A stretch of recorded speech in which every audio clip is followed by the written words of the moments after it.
Hi guys, it's Alan and Kai with Teatime Gaming. Again, yay!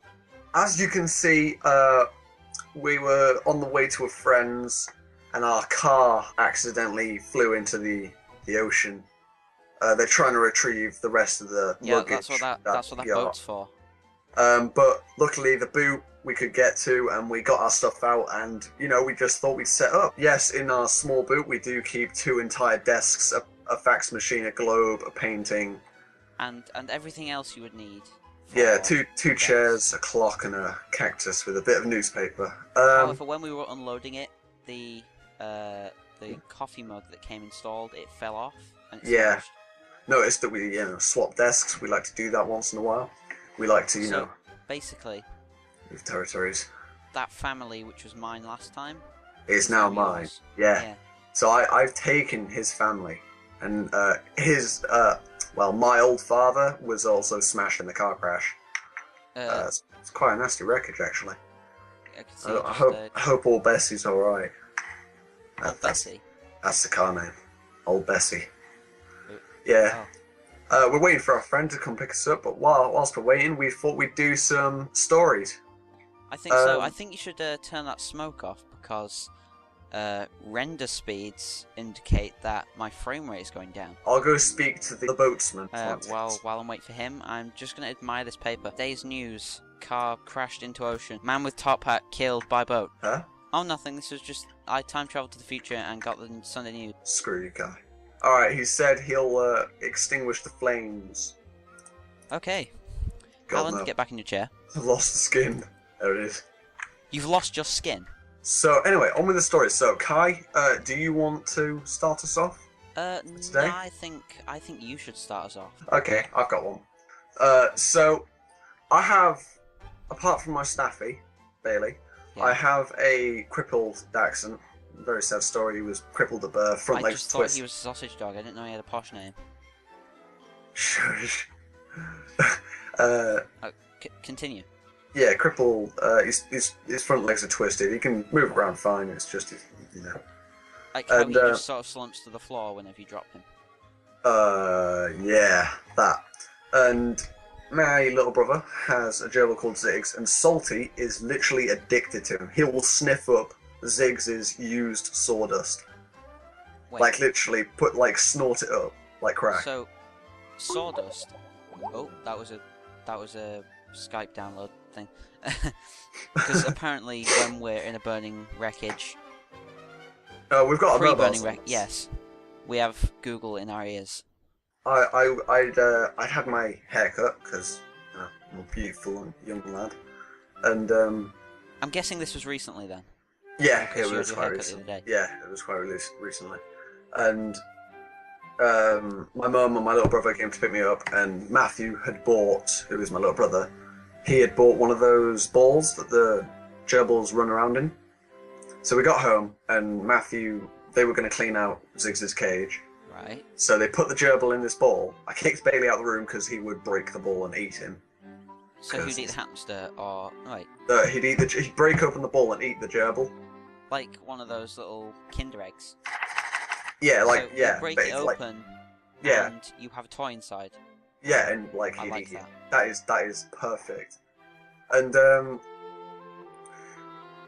we kicked Bailey out, and we put Ziggs in this ball and put him on the floor. Little did we know, an evil sausage dog was lurking underneath the sofa, in the webs and the hidden bottles and the rubbish under there. We heard a small growl, and he sprinted out from underneath the sofa, and started playing football with Ziggs's ball.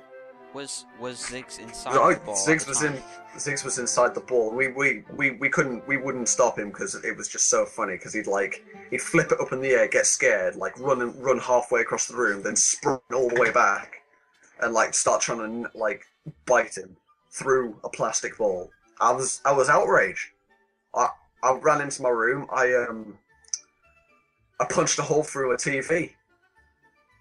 And literally. So that explains why the TV in the room has got a hole in it. Yeah, it wasn't a hammer. No, it was my fist. Just anger, pure anger. Okay, so my story was involving my friend Jonathan, or Jono. Jonathan Ross. No, you really think Jonathan would Ross. get Jonathan Ross on this show. Jonathan Ross. No. Oh. Okay, so me, Merc, who is stepdad, you know, for all I want to know. I think he's my stepdad anyway. I'm not quite sure. So we were out fishing, I think, because he was the bailiff at one of the ponds, and we went there. We went fishing with with Jonathan quite a few times, and there would always be builders around the area. So we're all, you know, I get packing apart. We'd already had a day of fishing. We'd caught a good couple of size fish, and we were walking back to the truck. So we were packing up all our stuff, putting it in the boot of the car, and I already hurt my leg before this. Or at least I think I did. This was a long time ago. Yeah. In the land far away. So Merc had carried me all the way back because I couldn't walk. Jonathan had all the gear. He put it on the boat, and Merc looked around and he saw a very, very prickly bush. Yeah. Can you guess what's coming next? He threw you in the prickly bush. He walked over to the prickly bush. Mm. He turned me over, so I was like back down to the floor, stomach in the air. He just dropped me down this vertical cliff into a bush.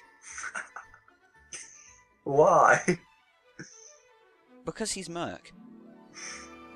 So after that, he pulled me. Well, I had to pull myself out because he'd already got in the car, and I'd crawled over to the door because obviously I couldn't walk this past 2 minutes of getting up because I'd like tripped over a rock or something, like you said before. Yeah. So I get up to him and I pull up the back of my shirt and I show him this massive gash down my back, and he goes, "Okay, Smiler, grab my phone. I'm gonna take a picture of this." Wow, such consideration. So we took a picture, and obviously I couldn't see it because it was on the opposite side of my back, and I can't see my back for obvious reasons. You know, God, if he's real, put eyes on the front of me and not on the back. I can see my back. Really? No. Oh. So, yeah, I'd done that, and me in wailing pain just sat in the car, and we went home. I thought I'd get like a hospital treatment, but no, I had to crawl my way back all the way to there, and all he did was take a picture. Wow. You know when you came around to mine, Kai, when like everyone came around to mine, and we went down where all those trees were. Where I got stung by a bee. Yeah, that one. Yeah, he got murdered by a wasp, molested, I should say. That thing Well, began humping my arm. viciously. It did. I know. Continue. Yeah, and I said to Lizard, let's go down to this place, okay? And there's this, you know, that stream that was running through. Yes. Well, it's more than a beck, really. Yeah. I said to him, like, you know, we'll muck around there. And I had some clogs on, and I'm pretty sure they're called Crocs. Crocs. I don't care. You should do. I put my foot forward, and I literally disappeared up to my waist in mud, and I like couldn't get out, and I was trying to like move my leg, and I lost my Crocs in that mud, and they're still there somewhere. And So- Lizard, being the considerate human being that he is, he just, you know, I've stood there and noticed that laughed at me. all of the stories so far are about consideration. Oh yeah, there's a little twist. Yeah. You know, we should Continue. we should take into consideration that our car It's in that it's water. down there in the water, and Yeah. we've got no way of getting home. And yeah, in the end, I managed to get one leg out missing, you know, my clogs. And then I asked Lizard for some help, and again, being the considerate human being he was, he handed me a small twig to dig my way out. Wait.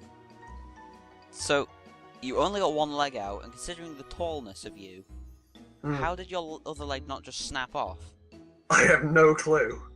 No, I'd got it. The other leg was like halfway up, but it got like caught on a root because this bog was like right next to a tree, And I remember my mum being quite angry that I'd lost her, her Crocs that she gave to me. What do you think you're doing? I'm looking at you because the story's so good.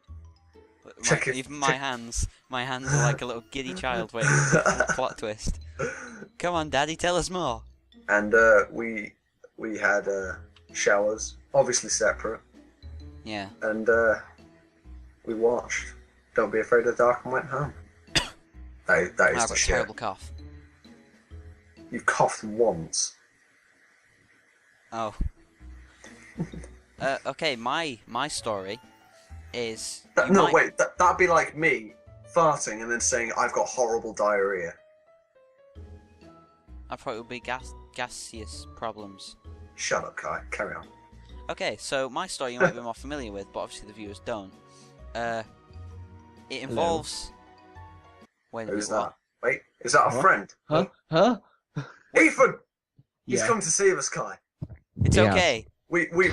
Our old Bessie crashed and we unpacked it from the small boot Yeah. and we just thought we'd do it. We were waiting for you. We've been waiting for ages. Okay, I want to tell my story. Okay, let Kai finish his story and then we'll come. Voice Come from the to us. sky, please heed my warning. I want to tell my story, otherwise I'll hit you in the face with a sponge.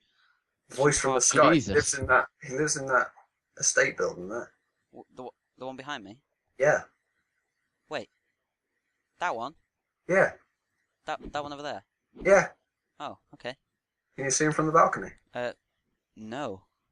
You are a very bad man. Okay, so my story you might be more familiar with, but viewers won't be. Me being very, very dense in nature. Yeah, we are Thought pretty familiar with that. Thought it would be a good idea to put something in something else. Now, don't have a dirty mind. What kind of a story is this? Okay, so me and Josh were on a Skype call, like the one that the voice from the sky appeared in magically, and Josh wanted me. He was hungry, so he wanted me to send him some food. Now he had already told him about his friend Rob, who puts things in his disk drive to send them to people. Now, in my ears, I think Alan's already heard of this story. I think I have. So, I thought it was a good idea. I went downstairs and we had some of them, the chocolate Snacker Jacks. Now, in any American views that we've already offended once, Snacker Jacks are just like rice cakes. Well, I think they are rice cakes. Yeah. So, I put that on my disk drive. I pressed the little button which closes the disk drive. It got stuck, and then I rapidly went to go press the button again. It slightly came out in tiny pieces, and then me pressing the button again to close it after getting the Snacker Jack out, realised there was only half of it in my hand. I looked back, the other half was in there, and I couldn't get it out. And to this day, it's still there. After I gave my computer to my dad, and he's wondering why it's slow. Kai, Yes. you're a bellend. And your voice almost broke. To me, I think that wraps up this episode of Tea Time. Yeah. Because About 20 minutes is approaching, it is. and we need to go fix our car. And then we need to go visit our friend Ethan in the building. Aye. I appreciate that you've made tea for us, Ethan. Yeah, anytime. Good. Pretty sure. Yeah, I think we need to get out of our chairs and do a little high five in front of the camera. Oh yeah, I totally agree. Yeah, I think I that don't would know where I'm be. going. I'm here. Alright, we're gonna jump high five it, okay? Okay, ready? Are you ready? 3, 2, 1. Oh. See you later, guys.